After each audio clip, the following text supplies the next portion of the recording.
Bonsoir à tous.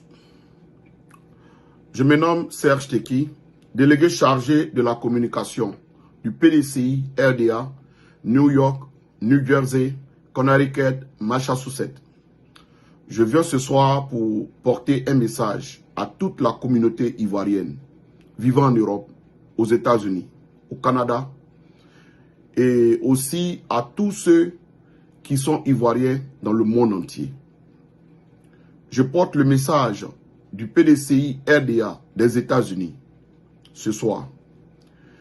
J'aimerais vous informer pour ceux qui ne le savent pas et en même temps réitérer l'information pour ceux qui sont au courant qu'il s'est tenu un sommet sur la démocratie aux États-Unis du 9 et 12e mois 2021 avec l'administration du président Joe Biden, le président des États-Unis, qui a convié tous les pays du monde entier. Et nous avions constaté que la Côte d'Ivoire n'avait pas été conviée. Mais, à côté de cela, le PDCI RDA, le premier parti de Côte d'Ivoire, a été convié à ce sommet. Ce qui nous amène ce soir à vous dire que nous sommes très heureux de la reconnaissance du président Joe Biden à notre parti et à toute l'opposition de Côte d'Ivoire. Le message du PDCI RDA a été porté à ce sommet par le ministre Alakwadio Remi, coordonnateur général du comité politique et vice-président du parti.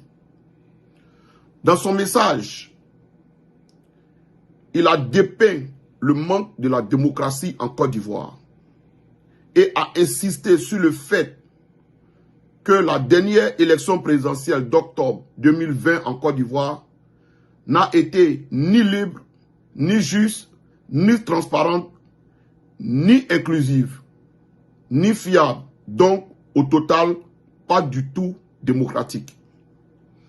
Et ce, en raison de la volonté du président sortant à briguer un troisième mandat illégal en violation de la Constitution ivoirienne qui consacre la limitation du mandat présidentiel à 2.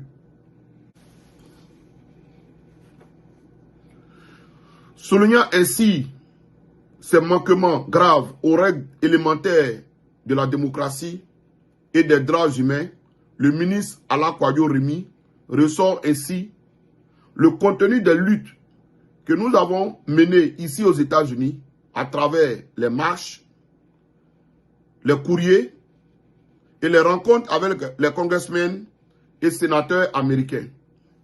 Nous venons encore ce soir, nous, la délégation du PDCI RDA, New York, New Jersey, Connecticut, Massachusetts, dire merci à tous les membres de l'opposition qui vivent aux États-Unis, le FPI, le PPACI, le MFA, le GPS, tous ceux qui nous ont soutenus dans la lutte pour que notre pays puisse respecter la Constitution et la démocratie.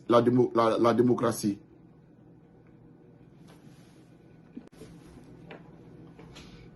Et sur ce, je vous dis merci à toutes ces personnes qui ont contribué à tous ces démarches que nous avons menées. Et je demande que nous soyons vigilants et que nous continuons la lutte pour les générations à venir. Je vous remercie. Que Dieu vous bénisse.